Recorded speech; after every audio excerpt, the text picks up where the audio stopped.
Panginoon sa kasiglang magiging revival in my soul. Hallelujah. Yes, isa pa malapay natin sa Diyos. Hallelujah. Glory, glory, sudranya. Tumingin at yakita ang Panginoon. Kami ang mga natin pa. Yes.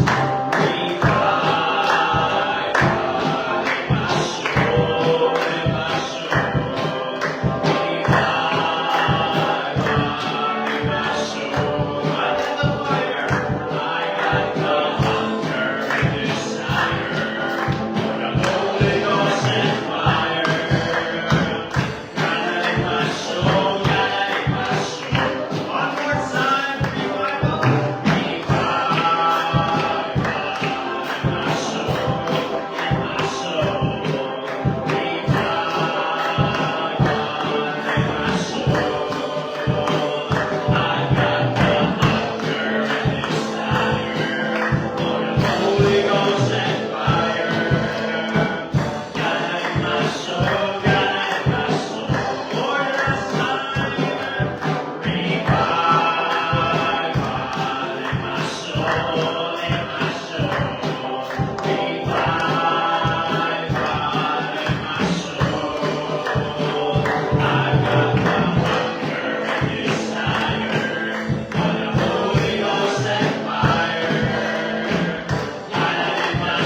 You bring your kingdom, stand by my side.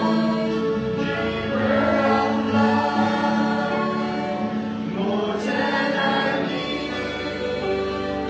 Father, you're everything that's precious to me. There is no one like you, Lord, in all the earth. Somebody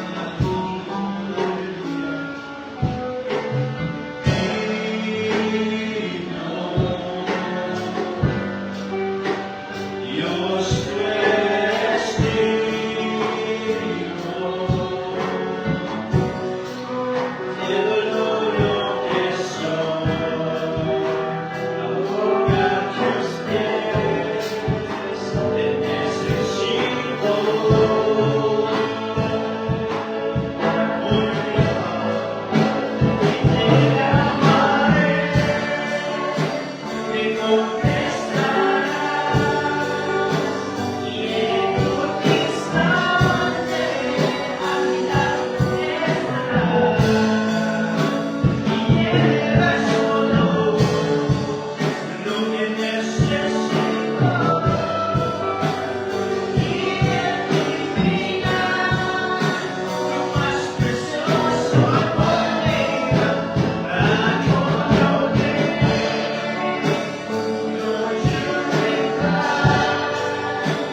Meron po tayong panalangin araw-araw from Monday hanggang Sunday, morning prayer natin, morning devotion, at ang ating Sunday school sa pag-aaral, pagtuturo ng salita ng Panginoon, 9 a.m. Sunday morning worship natin, 10 a.m. sa ating evening worship, 6:30 p.m. ang ating video service, every Wednesday, 6:30 p.m. din ng gabi. Hallelujah. Panalangin natin ang ating bansa, ang ating Pangulo, President Ferdinand Bongbong Marcos Jr., mga government officials, mga nangyayari ngayon sa ating gobyerno, sa ating bansa, panalangin natin ang kapayapaan, ang kaligtasan, ang pangunguna ng salita ng Panginoon sa ating leaders, international church leadership, Pastor Greg Mitchell, Pastor Jessica, Pastor Joe Capel, sama din natin, Pastor Paul Werner, Pastor Tom Payne, Pastor Richard Ruby, Pastor Paul Stevens, Pastor Mark Olson, at nanalo din natin ating national leader, Pastor Boyd Esentida. Sama din natin ating mga regional leaders, Pastor Frank Beneventura, Pastor Naro Bugtay, Pastor Ern Herente, Pastor Charlie Cayas, Pastor Yel Sibel, at ang ating Mother Church, Pastor Rico Herrera. Dalangin natin ang kalakasan ng ating mga pastor, kalusugan nila, ang kasigahan ng mga katawan.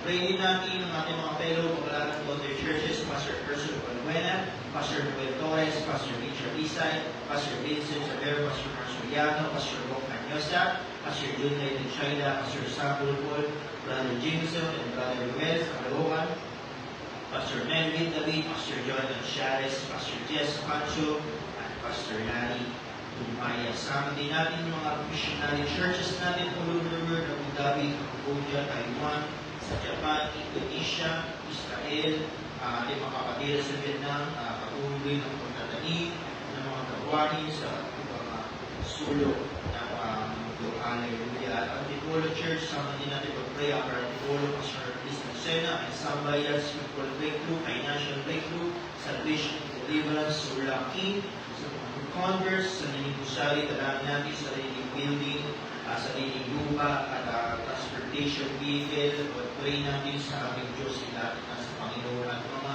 healing and prayer request is Pedro Garcia, Brother Nono Tataro, Pastor San Pedro, Sherry San Pedro, Tita Lola Sagatulo, Pastor Kobe, at ang ating mga mahal sa buhay, kasama natin ilapit sa Panginoon, patuloy natin na dalangin sa Diyos, kalakasan, sa loob, karunungan, para yung mga masyaran natin, patuloy natin masyaran, ating mga mahal sa buhay, kasama natin sa gawain ng Panginoon.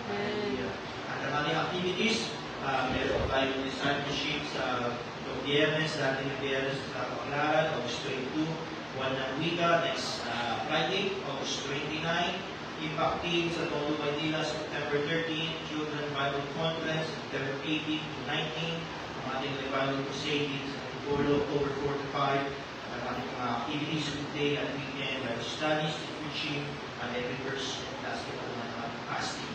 Hallelujah. At tayo ang panalangin, bago tayo tumako sa pamahalang bahagi ng ating gawa sa Panginoon, bago tayo manalangin sa patas, kung natin, panapakan ng Panginoon, tuloy na Diyos. Lord, to God, praise the Lord, hallelujah.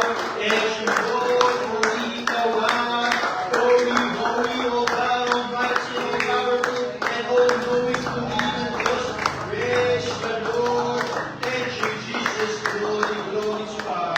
Hallelujah, praise the Lord. Manal, mga Panginoon, sa lahat ng iyong Panginoon, dahil ay nanadalanan ng Panginoon ang pagsama mo, Panginoon, sa gawain ng Diyos na nalangit namin, amin.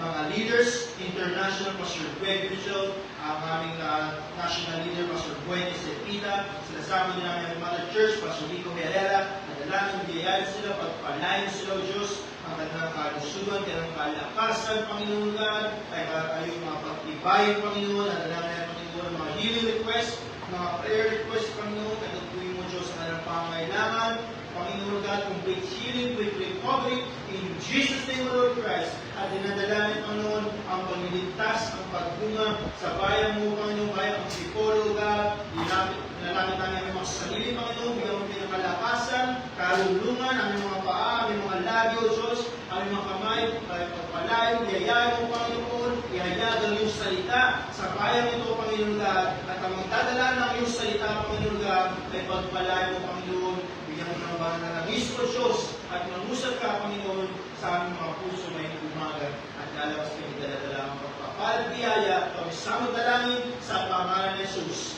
Amen. Hallelujah. Magtanggap sa isa't isa. Awin na natin ang Panginoon. I will deliver and praise the Lord. Yes. Deliver and praise the Lord. I will deliver by His blood. Now is found by the saints of Satan. Jesus.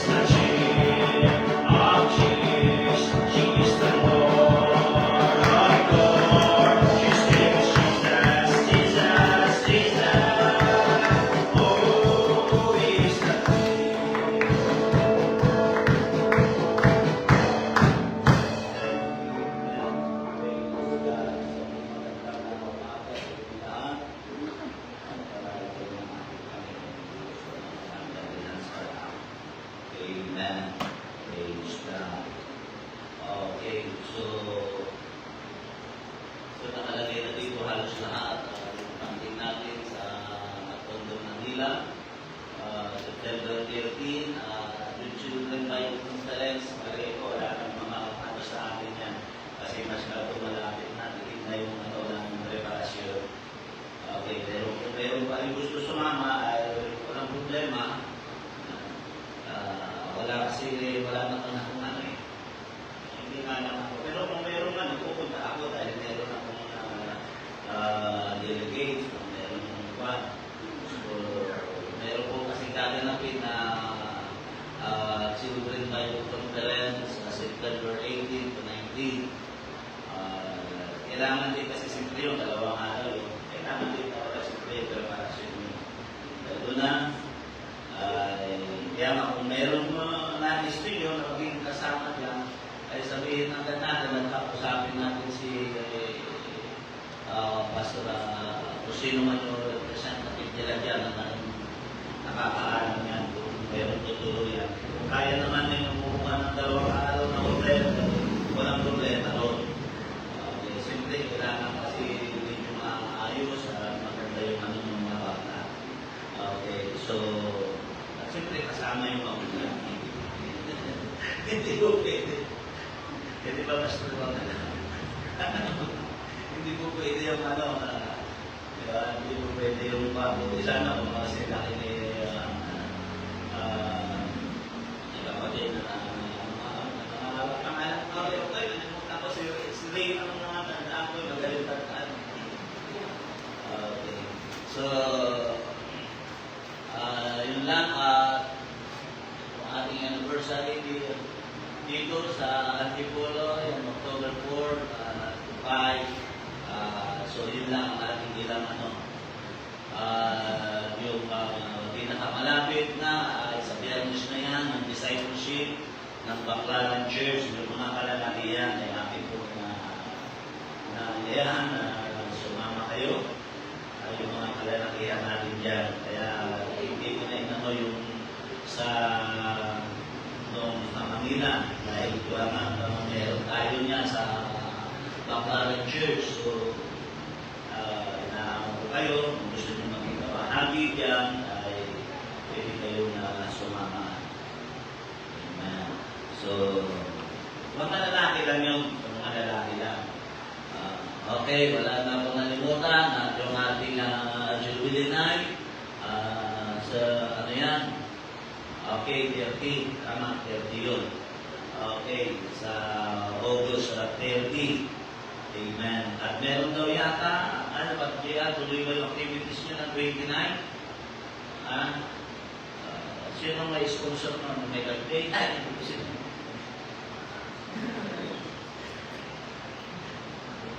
Hindi lang.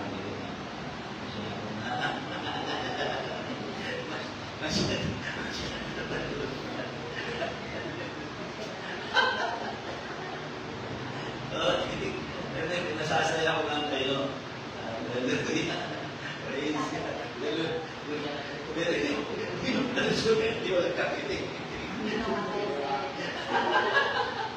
Okay, so yun lang. Okay, yun lang. Ano yun, sa anong title mo? Ano pa gagawin ko? Concert pa o ano? Ha? Ano na? May drama? Concert pa, meron ano. Ay, i-challenge mo yung mga bata, magdala sila ng pagsama kayo ng baguhan. Hallelujah. Ito yung magbubuksin daw yung dalawang indan at saka hindi mahal. Okay, so yun lang natin nilang balita. Okay. 29, tanong mo sa 29, parang kayo na namin diyan. Dapat sa totoo niya kami. Okay. Okay, wala naman nalimutan. At tulad ng ating parating ginagawa, yung tayo ng pananalabi para sa nawain ng ating Panginoon Diyos. Okay, natawagan ko si Amato. Praise God. Hallelujah.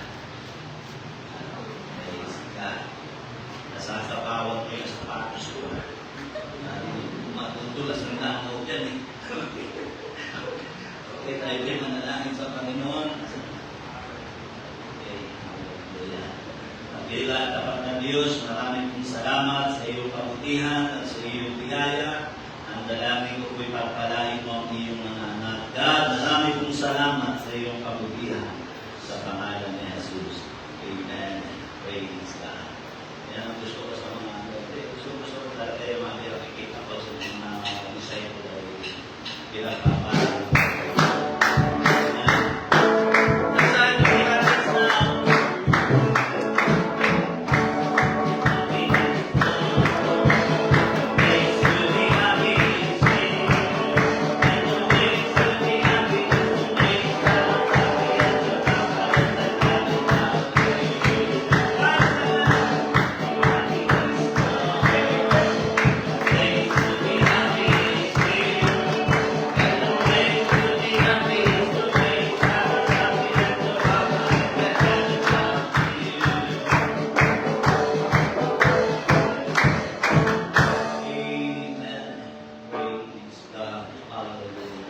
Okay, maraming salamat sa mga manunod at pagpalain kayo ng ating Panginoon Diyos sa mga pangyarihan sa lahat. May nag-viral po ngayon. Ayaw ko kung alam niyo kung nakikita niyo, hindi ko lang malaman kung kami yung totoo. Dami kasing papi. Pakita mo natin, mayroong guard, isang guarda na nakapulot ng nakakuha, nakasumpong ng 2.8 million. Sabi pinalit niya sa nakakatulong, sa may-ari. Ang pinagkaanuan doon, ano ng tao, ay yung reward dahil yung nakakuha ng guardia ay binigyan ng 50 pesos. Eh kung yan inalo pa sa dibdib na lugar, sa tricycle yan, so babayad pa siya na. Nakikita ko nilang nakalagay daw naman yung 100. Hindi naman 50. Kasi sabi ko, naman talagang totoo. Tinakita rin akong kapya, nakalagay naman chinelas. Dinigyan naman chinelas. Yung pag chinelas, natigil sa 50 pesos din. Ganon. Kaya sabi ko, hindi rin sinasabi nila bukal sa likod. Kapasyahan ng puso. Ganun yan eh. Kung sabihin, hindi kapasyahan ng may-ari yan.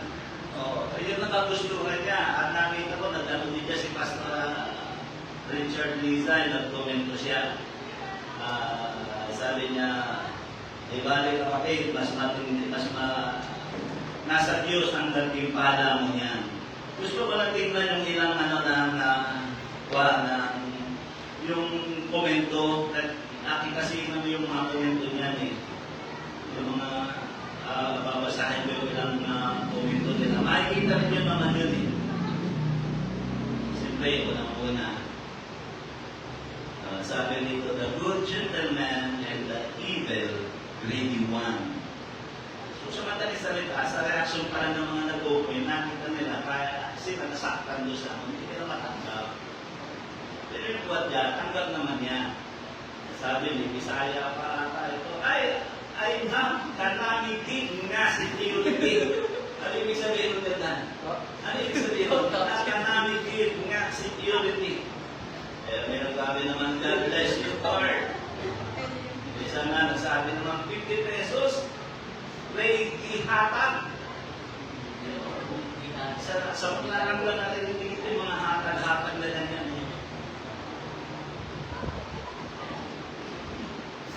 Sabi dito na isa naman, nothing wrong. It's just a matter of priorities. CPU is a reflection of the owner. Owner is a reflection of the CPU. Both are opposite, but they are one source.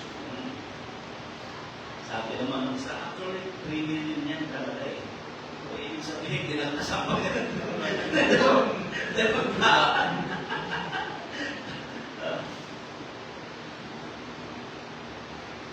Sabi naman ng isa, ayos! At nagampanan niya ang kanyang tungkulin. Nakakalungkot ka lang dahil marami umasa na. Hindi naputol pa yung aming pagkakaano.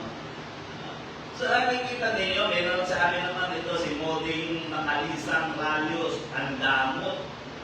Sabi ko kita, yung sa may nagsabi naman na congrats.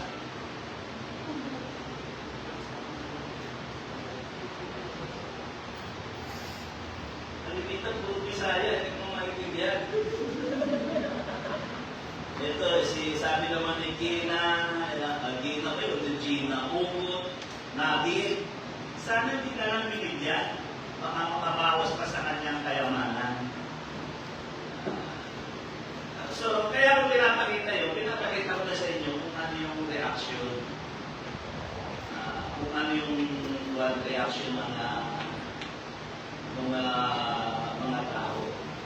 So, yun yung ibig ko sabihin. Kaya nga sabi nga, diba, noong nakaraang Miyerkules, nangaral ako about sa kapasyahan ng puso.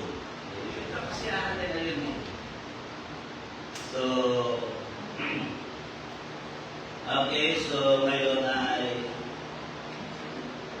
darako tayo sa salita ng ating Panginoong Diyos. Sa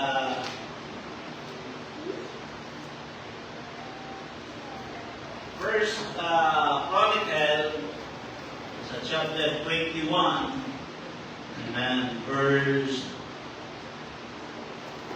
18. Pwede ba ipakita nyo doon sa ano? Kasi hindi ko naisulat. Kasi ako, copy lang kasi ako ng copy. Minsan yung napipili kong Bible, copy ko, hindi nakalagay yung chapter at saka yung aklat. Buti natandaan ko. Ini-history ko kasi naisulat kung nakalagay na. Yan. First Chronicle na, 21, buti natandaan ko. Ganito nakalagay, si God ay inutusan ng anghel ni Yahweh upang sabihin kay David na magpunta sa gilikan ni Orna at Ibuseo at magtayo roon ng altar para kay Yahweh. Lalo nyo mauupo sa mga nawa, nagkaroon ng pagkakamali dyan si David, si Haring David. Binilang niya yung nagkandak siya ng sensus, binilang niya yung mga tao na pwede mo kayo paglaban. Hindi na gustuhan ng Panginoon. Dahil ibig kasi sabihin mo, nagtitiwala si Haring David sa lakas, sa puwersa ng kanyang mga kawal sa langit. Kaya ang ginawa doon sa kanyang pagkakamali na yun, may dumating kasalo, ang anghel ay pumatay ng libo-libong mga Israelita. Kaya napagbag si David. Kaya para mahinto yun, salot na yun nga yung sabi dito. Si God ay inutusan ng anghel ni Yahweh upang sabihin kay David na magpunta ka sa lihigan ni Orna na Ibuseo, magtayo roon ng altar para kay Yahweh. Sumunod naman si David na ibinasabi ni Yahweh kay God. Gumigiit noon si Ornan kasama ang apat niyang anak na lalaki nang makita nila ang anghel nagtago ang mga anak niya. Nakita ni Ornan na dumating si David kaya sinalubong niya ito. Nagpatira pa siya bilang magbibigay gala. Sinabi ni David, bibiling ko ang lupang ito para pagtayo ko ng altar ni Yahweh upang matigil na ang salot na nangingisala sa bayan. Sa inyo na lang po ito at huwag na ninyong bayaran, sagot ni Ornan. Kayo na po ang bahala kung anong gusto ninyong gawin. Narito pa po ang mga tulo para sa kantong na susunugin at ang mga kahoy na ginagamit sa pagdiit para gawing panggatong. Narito rin po ang trigo para sa handog na pagkaling butil, lahat pong ito'y sa inyo na. Ngunit sinabi ni David kay Ornan, hindi, ibibigay ko sa iyo ang eksaktong bayan. Hindi ako maghahandog kay Yahweh ng bagay hindi sa akin nagkakahalaga ng anuman. Kaya binili ni David kay Ornan ang lugar na iyon sa halagang 600 pirasong ginto. Nagtayo siya roon ng altar para kay Yahweh at nagdala ng handog na susunugin at handog na pagkakapayapaan. Nanalangin siya kay Yahweh at sumagot naman si Yahweh sa pamamagitan ng apoy buhat sa langit upang sunugin ang mga handog sa ibabaw ng altar. Iniutos ni Yahweh sa anghel na isuksok na ang espada at sumunod naman ito. Noon natiyak ni David na pinakinggan siya ni Yahweh, kaya nag-alay si David ng mga handog sa biikan, pag-aari noon ni Ornan na Jebuseo. Noon ang tabernakulo ni Yahweh na ginawa ni Moises sa ilang at ang altar na sunugan ng mga handog ay nasa burol na lugar ng pagsamba sa Kideo. Ngunit hindi makapunta doon si David upang sumangguni sa Diyos sapagkat natatakot sa espada ng anghel ni Yahweh. Purihin ang pagkabasa ng salita ng Panginoon. Tayo pumunit ng dali ang manalangin, dakila at tapat na Diyos. Maraming pong salamat sa iyong kabutihan. Pagpalain mo po, Panginoon, ang iyong salita sa oras nito. Samahan mo kami ng iyong banal na Espiritu sa pangalan ni Jesus. Amen. Nais mo mangusap sa paksang, what kind of decision do you have? Anong uri ng desisyon meron ka? O anong uri ng desisyon ang gagawin mo? Una, ang halaga ng tao ay nakikita sa kanyang pagpapasya. Gawin mo nga nito, balikan niya yung buwan niya. Siguro, nauunawaan niyo, nakikita niyo na. Ang halaga ng tao ay nakikita sa kanyang pagpapasya. Nakita rin natin ang ginawa ni Haring David. Nasabi ni Ornan, dahil siya'y hari, Panginoon, hindi mo na po kailangan bayaran, narito po ang buong lupa.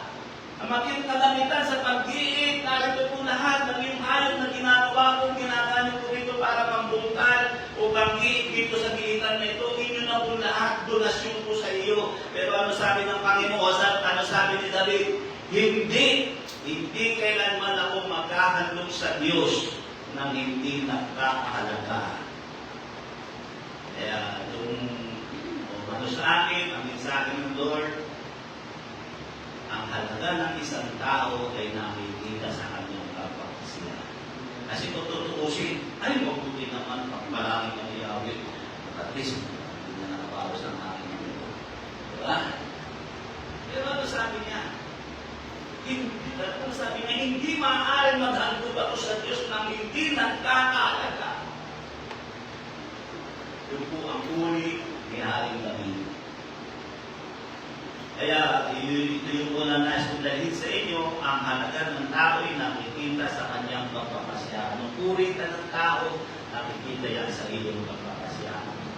Ano ka magpasya sa buhay? Una, dapat mong maunawaan, dahil alam ko magpapasya ka, ang tamang pagpapasya ay nagpapatigil ng masamang pangyayari sa buhay.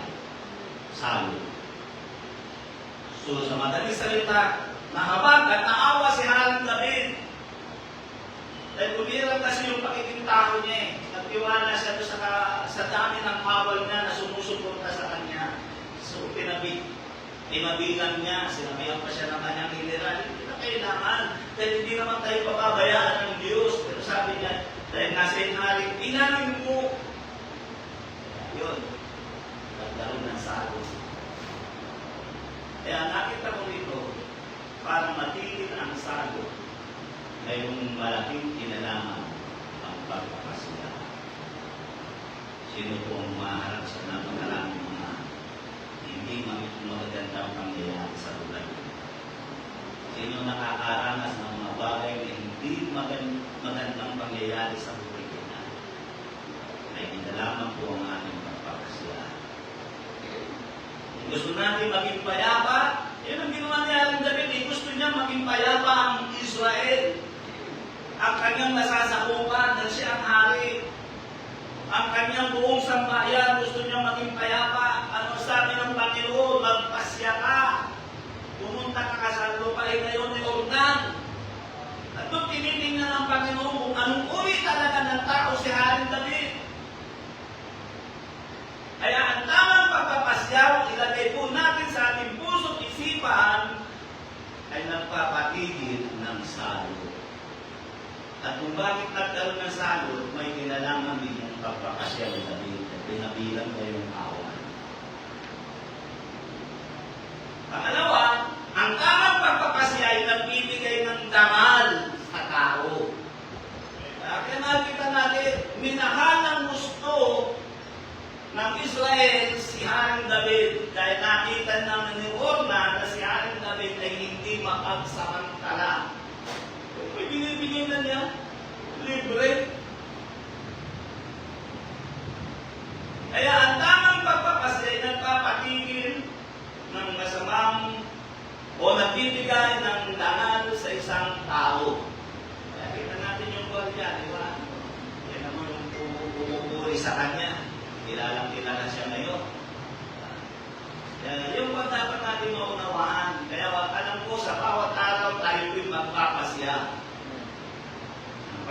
pagpapasya mo, pwedeng pumigil ang mga masamang pangyayari sa buhay mo at pwedeng magbigay sa iyo ng damal. Kaya ngayon ang title natin ay pangatlo, ang tamang pagpapasya ay naglalapit sa puso ng Diyos. Kaya ito si Haring David ay kinalugdan ng Diyos at tinawag niyang ang taong malapit sa puso ng Diyos. Dahil sa kanyang tamang pagpapasya, bagamat siya nagkamali, ilang beses siya nagkamali, pero sa pagkakamali niya, lahat pumalagpak, pasya na siya ng tama. Acts chapter 13, verse 22, ang sabi rito at nang siya alisin niya, ay pinutukoy niya ay si Haring Saul. Dahil si Haring Saul ay sumukay sa Diyos. Pinalis si Haring David. Ito sabi, at nang siya alisin niya, ay itinamon niya si David upang maghari o maging hari nila, na siya rin naman pinalutuhan niya at sinabi na sumpuan ko si David na anak ni Jesse na isang lalaking kinalulugdan ng aking puso na gagawa ng buong kalooban ko. Amen? Sa wikang English na nakalagay dito, I have found David the son of Jesse, a man after my own heart, ang taong napakalapit sa aking puso. And kaya ang tamang pagpapasya ay naglalapit sa puso ng Diyos. Alam niyo kasi dumating yung pagkakataon na ibinigay ng Diyos kay David ang buhay ni Haring Saul. Kasi alam natin yung pangyayari, kababanggit ko na ito. Tinatangka ni Haring Saul na patayin si David dahil alam niya ito ang papalit sa kanya. At binigyan si David ng pagkakataon ng Diyos. Hindi na siya magtago, patayin si Haring Saul. Nasa tuman niya ito na natutulog at kanyang sinabi sa kanyang mga lalaki sa Acts o sa 1 Samuel chapter 24 verse 6. Unang Samuel 24 verse 6. At kanyang sinabi sa kanyang mga lalaki dahil yung awal niya, siyempre kasama rin niya sa pagtatago, papagod na rin.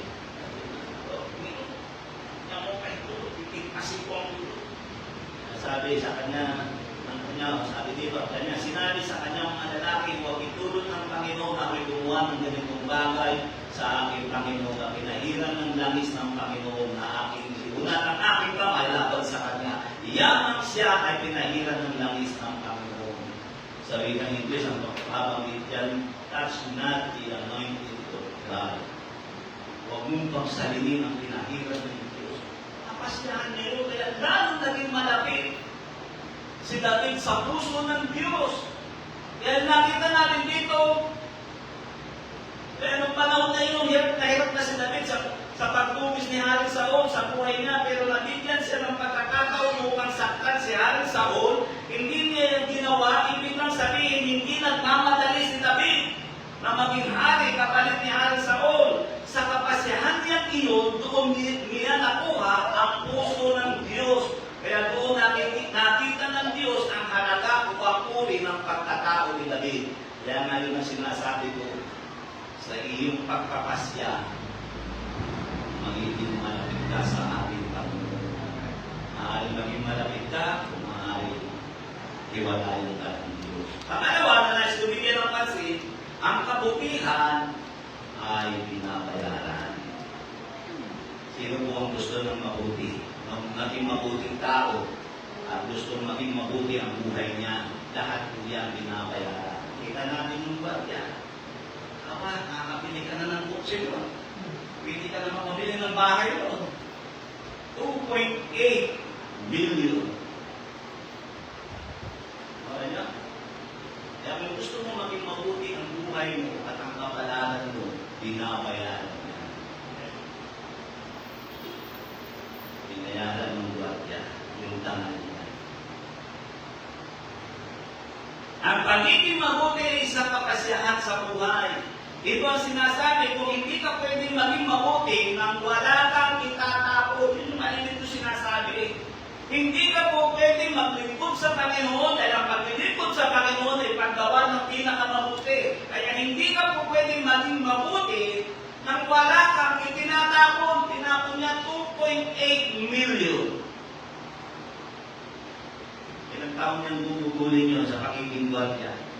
Si Ornan, maging si Ornan man, makikita natin gusto niyang maging mabuti sa harapan ni David. Kaya nang marinig niyang kailangan ni David ang lupa niya, ipinigay niya ng walang katumbas na halaga. Verse 23 sa ating teksto, sa inyo na lang po ito at huwag na ninyong bayaran sa ni Ornan. Kayo na po ang bahala. Nagbabayad din siya ng halaga sapagkat alam niya ang pagiging mabuting tao ay nagbabayad ka ng halaga. Narito po ang maduro para sa ando at susunugin at ang mga tao na ginagalit sa pag-iig. Yung buong kabuhayan niya, binibigay niya kay David. At gagawin panggatong at narito po ang trigo para sa handog na pagkain po, lahat ng ito'y sa inyo na. Kaya ang pagiging mabuti ay binabayaran ng halaga. So, nakuha niyo yung ko sarili. Kaya, tulad nga ng guard, tinanggihan niya yung 2.8 million. Ibinalik niya sa may-ari. Kaya naniniwala ako, kung magiging Kristiyano ito, tiger ito. Kasi paligtarin mo na lang. Parang siya, yung gwardiya, parang siya yung naging Diyos. Binigyan, nagbigay siya doon sa tao. Anong ginawa niya? Hindi 10% ang ibinalik niya, ibinalik niya yung buo. Alam niyo po ba ang tithes natin? Hindi yan natin. Ang sinasabi ng Bible, ang tithes ng tao, ang property ng tao doon, 90%. Mabuhay ka dyan, yan ang sabi ng Panginoon. Saliksipin nyo na sa inyong pagsasaliksip, yung ikasampung bahagi, ang sabi ko ng Panginoon niya ay akin, dalhin mo upang magkaroon ng pagkain sa aking bahay at sumugin mo ako sa bagay na ito. Sinasabi ng Panginoon. Kaya kung ito na lang ito, ay hindi 10% ang ibinalik niya. Lahat, dahil alam niya hindi kanya ito. Title nga, dahil nasabi ng Panginoon, tapat sa maliit, tapat sa malaki. Kaya makakuha man yun ng 500 at ibabalik pa rin niya yun. Makakuha man yun ng 1 trillion pesos, ibabalik pa rin niya yun. Yun ang kanyang pagkatao. Kaya ang pagiging mabuti, binabayaran niya ng halaga. Pero pasilin mo, ang prinsipyo ng mabuting tao,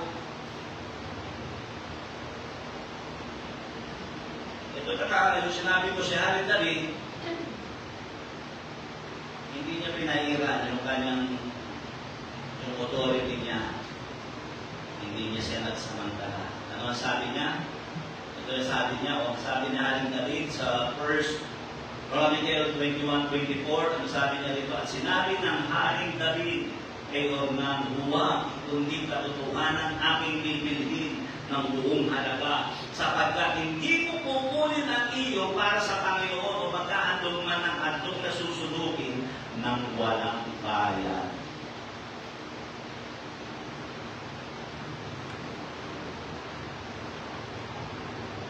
Nakatlo, dito ang magtatapos ang pagpapala sa pagpapahalaga sa kapasyahan ng Diyos. Yung ginawa ng gwardiya, kapasyahan ng Diyos yun. Pinili niya yung kapasyahan ng Diyos. Sinabi sa aklat ng Leviticus, Deuteronomy, pag nakasumpok ka ng mga pag-aari na hindi sa iyo, ibalik mo. Kapasyahan ng Diyos yun. Pag nakakita ka ng asno ng ligaw, idalhin mo sa bahay mo at ang nakita mo mayroong may-ari na dahanap, ibalik mo. Pero yun na sabi ng Panginoon. Pero yung ibig sabihin, sabi kong pag may nakaiwan at hindi ikinalik, nakakawin. Dapat maunawaan natin kung ano ba ang mas mabuti. Kasi nung nakaraan ng Miyerkules, nangaral ako na sinasabi kasi ng marami, ang titles daw ay law.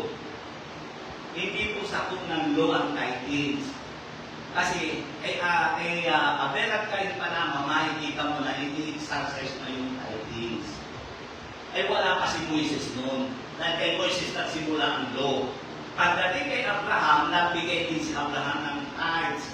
Kay Melchizedek, wala pa noon si Moises. Dahil si Moises ay aabog-abuhan na ni Abraham. So, doon lumabas. Ang tanong ko rito, sabi kasi daw nila, yung pinabanggit lagi nila, ang mga natuturo kasi ng ganyan, yung sinabi sa 1 Corinthians chapter 1 Corinthians o 2 Corinthians chapter 9 verse 7, nakalagay doon, magbigay ang bawat isa ayon sa kapasihan ng kanyang puso. At tulad yun, yung binigay na 50 pesos, yun ang kapasihan nila eh. Nakakasiyahan. Doon ang kapasiyahan sa puso. Kaya mo marami na inis. So, ang ibig ko sabihin dito, alin ba ang tama? Alin ba mas dapat masunod? Ang kapasyahan ng tao o ang kapasyahan ng Diyos? Ngayon, doon tayo pupunta. Alin ang mas maganda? Kapasyahan ng tao o kapasyahan ng Diyos? Dapat natin maunawaan yun. Mas malimit kasi mas gusto ng tao yung kanilang kapasyahan kaysa kapasyahan ng Diyos. Ito yung kapasyahan ng Diyos. O pagpasinin ninyo. Malakias 1:6, sabi, pinagsabihan ni Yahweh na makapangyarihan sa lahat ng mga paring lumalapastangan sa kanyang pangalan. Pinaparangalan ng anak ang kanyang ama at ang naalipin ang kanyang Panginoon. Kung ako ang inyong ama, bakit hindi ninyo ako ginagalang? Kung ako ang inyong Panginoon, bakit hindi ninyo ako pinalalaala? Nilapastangan ninyo o nilalapastangan ninyo ako at pagkatapos itatanong pa ninyo sa anong paraan namin kayo nilalapastangan. Nag-aalay kayo sa akin sa altar ng mga walang halagang pagkain. Itinatanong pa ninyo paano naging marumi ang aming handog. Hinahanap ninyo ang aking altar. Verse 8, sa tuwing maghahandog kayo sa akin ng mga hayop na bulag, hilay o may sakit, sumugin nga ninyo maghandog ng ganyan sa inyong mga gobernador, sa inyong mga mayor. Matuwa kaya sila sa inyo at ibigay ang inyong kahilingan. Kapasyahan po yan ng Diyos. Kaya yung tanong mo nung Miyerkules, ano ang kasalanan ni Cain? Sabay sila naghandog. Ang hinandog ni Cain, yung bunga ng kanyang lupa, dapat siya ay magsasaka. Samantala si Abel, ang inandog niya ay isang tupa sapagkat siya ay mag-aalaga ng tupa. Si Prisca, hindi yung trabaho niya, magsasakay yung inandog niya. Ano sabi doon? Hindi nilinga ng Diyos yung kay Cain, dapat nilinga yung kay Abel. At dahil doon na hindi siya pinatay niya si Abel. Ano ang kasalanan? Yun ito, pinapakita dito, nagbigay siya ng tama, yung mga kinain na ng food. Saan? Kaya hindi kinagda. Ang tanong mo, ang kapasyahan ni Cain. Kaya nga ang tanong ko tanong, alin ba ang mas maganda? Kapasyahan ng Diyos o kapasyahan ng tao? Pero sabi ng isang nagkomento, ang tao. Ito yung mga naman. Kahit ibigay niya ang kalahating buwang sagot ng gwardiya, hindi kawalan sa kanya yun. Ang kawalan sa kanya, kung hindi nalag yun. Ito ang kapasyahan ng Diyos. Nagbibigay kayo sa akin ng walang halaga. Kaya nga sabi ko sa inyo, ang pagiging mabuti ay binabayaran ng halaga. Kaya yun ang tanong ko, alin ang mas maganda, kapasyahan ng, ang gusto sabi mo yun, lalo na Elisoryano, ang tamang pagkahandog na yung kapasyahan ng tao. Kung bukan sa kalooban niya, hindi sa pilitan. Ang gusto kasi lagi ng tao, kapasyahan, yung kanyang kapasyahan Paano yung kapasyahan ng Diyos? Kaya nga ang tanong ko, alin ang mas maganda? Usapan ng kapasyahan ng Diyos, kasama dyan ang pananalapi. Kasama yan niya. At nga yung sabi ng Panginoon, subukin ninyo ako sa bagay na ito. Uulitin ko, katulad na sinabi ko noong nakaraan. Hindi lahat ng bagay, dahil sa nagpasya ako maglingkod sa Panginoon, hindi lahat ng bagay na nangyayari sa akin ay kagustuhan ko. Katulad nga nun, accident yung motor, nangyayari ako ng Eh, bil na motor yun, napanggit ko daw yun. Sabi ni mama, yan ba? Sabi mo yung bininta mo kay ano? Hindi, eh, bil yun. Hindi sa akin yun na mali lang ako ng kasi mas mali ka kaya kung gamit mo. Pinabili. Bago yung na-accident yun, bago yung na-accident, pinakapagsulat mo na ako ng ibig. Masingit ko ng 15,000. Habang gako, bigla siya tumigil. Eh, yung kapangga ko ng lisensya, anak ng doktora ng mga practice. Kasi nasilaw ako eh. Pag tinulang kami ako kung lang, pag-iipag ko yung ka na. Kung kami yung bumper niya sa likod.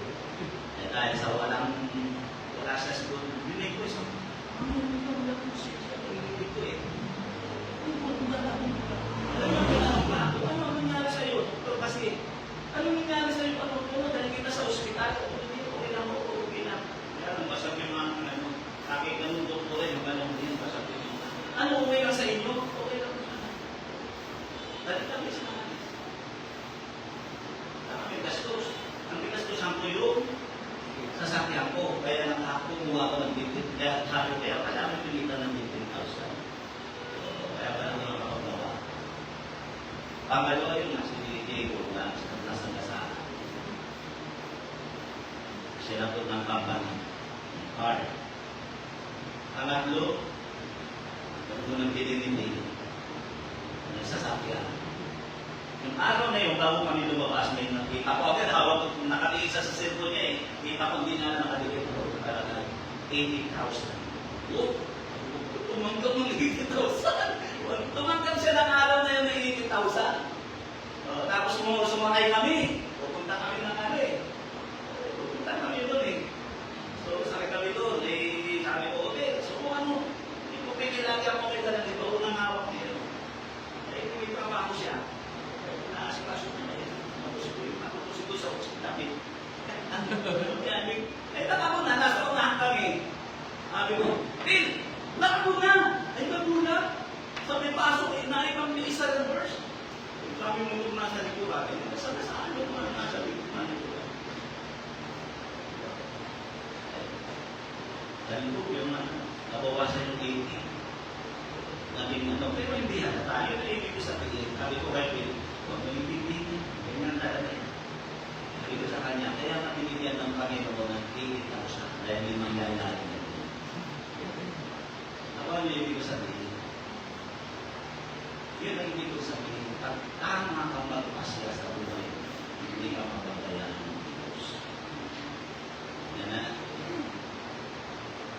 Bago tayo magtapos,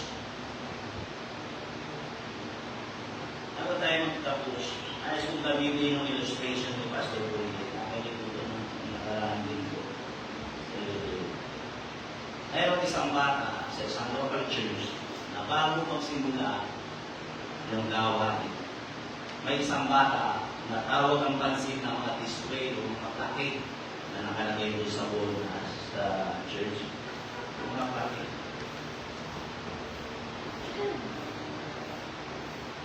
Pinaglamas ka ng bata. Magalan siya. Isa-isa niya, tinitingnan niya ang mga plaque. Sabi nung dumating yung pastor, "Hello, brad. Hello, boy. Pagkasa ka na, huwag kayo naman po. Kasi naman po ito. Ayan yung mga plaque. Ayan yung mga, namatay dito sa church service. Mga namatay. Yan yung mga namatay dito sa church service. Nagtanong yung bata. Saan po? Sa Sunday morning o sa Sunday evening? Nakakatawa yung pastor.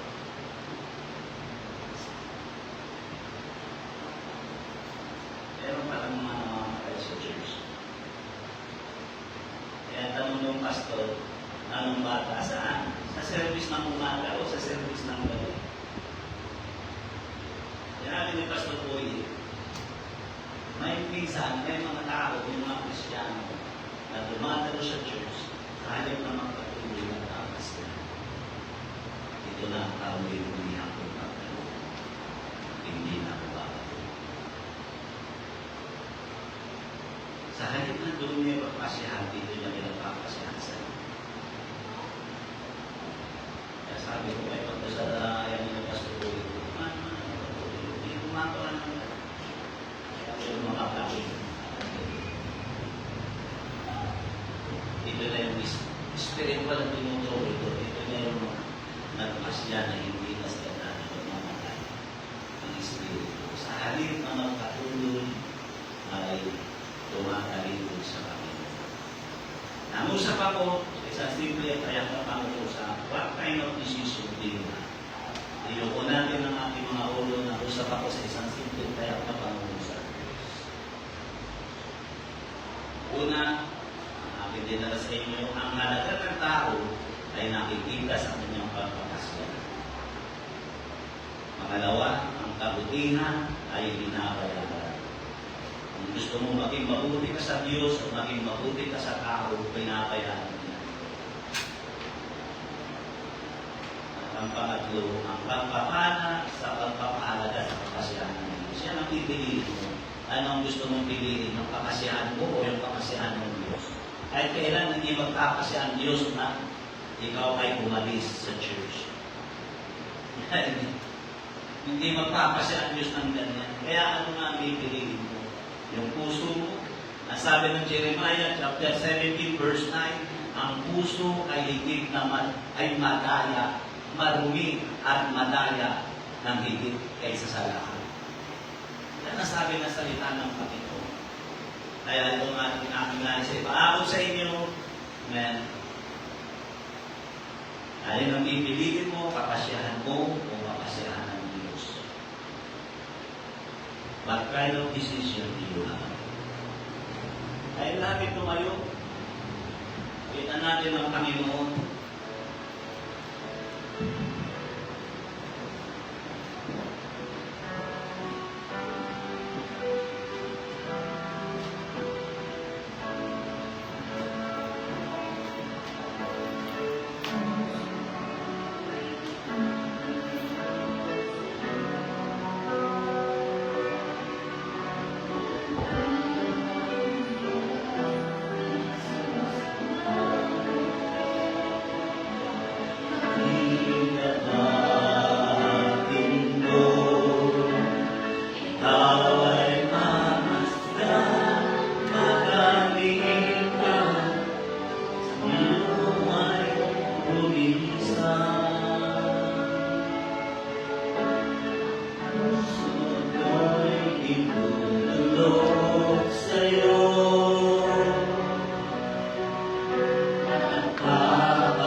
Amen. Makamasahe ka.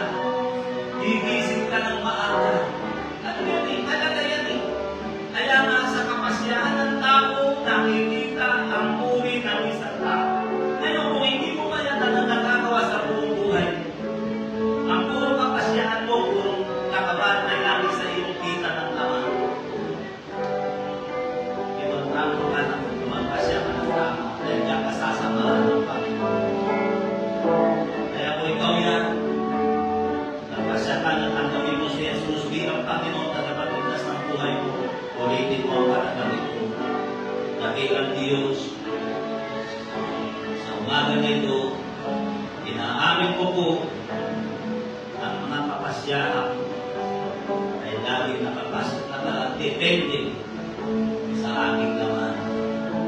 Sa oras na ito, Panginoon, patawarin mo sa lahat ng mga maling kapasyahan sa aking buhay. At sa oras na ito, kailangan ko magpapasya na ikaw ay aking tanggapin bilang aking Panginoon, tagapagligtas ng aking puso. At dahil dito, ipinasya ko rin na buksan ang aking puso at anyayaan ka pumasok at hari sa buhay ko. Isulat mo ang aking pangalan sa aklat ng buhay upang sa iyong muling pagbabalik ay makasama mo ako doon sa buhay na walang hanggan. Maraming salamat, Panginoon, sa iyong kabutihan sa pangalan ni Jesus. Amen. Praise God. Sa oras na ito, bukas ang altar na kaya kung bawat isa, ano man ang papasyahan mo, sabihin mo rito sa unahan. Amen. Diyan ka sasamahan ng Panginoon at diyan magkakaroon ng banyo ang buhay ko. Sa anumang kapasyahan ang mapupuntabi sa labi mo sa oras na ito. Lord, mag-usap ka sa iyong mga anak na bilang Diyos. I-bless mo ang kanilang mga buhay sa bilang Diyos. Lord, at pagpalain mo ang pinagkahanan nila. Alam mo, gumagawa sila ng magandang kapasyahan. Samahan mo po siya, Panginoon, ang bawat mapupuntabi sa kanyang labi. Pagkailangan mo pagkakas. Samahan mo po siya, pagpalain mo po siya, Yesu. Bless mo ang kasama mo sa isang Lord, ang pag-ibig mo, Panginoon, pagpalain mo ang kanyang labi sa pangalan ng pagkakatawa sa iyo. Lord, ang pag-ibig mo, pagpalain mo ang iyong Lord, mag-usap ka sa buhay ko. Lord, pagpalain mo ang iyong anak at makahayag ka sa buhay niya ng iyong Diyos. Lord, i-bless mo ang anak mo at sinang Diyos, pagpalain mo po siya. Lord of God, i-bless mo ang iyong anak, pagpalain mo po siya, paghimalaan mo ang buhay niya. Yes, Lord God. Samahan mo ang iyong anak na bilang Diyos. O, bigyan mo siya ng malalim na kapasyahan sa kanyang puso ng bilang Diyos. Pagpalain mo ang anak mo.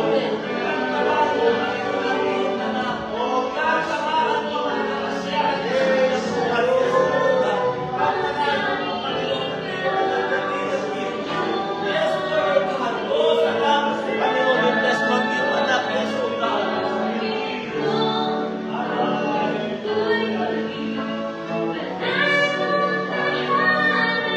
Kahit na tumayo ay naman ng Panginoon.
God, marami pong salamat, Panginoon, sa lahat na iyong ginagawa. Pagpalain mo ang iyong mga anak, dakilang Diyos. O sa pangalan ni Jesus. Amen. Praise God. God bless you po sa ating lahat.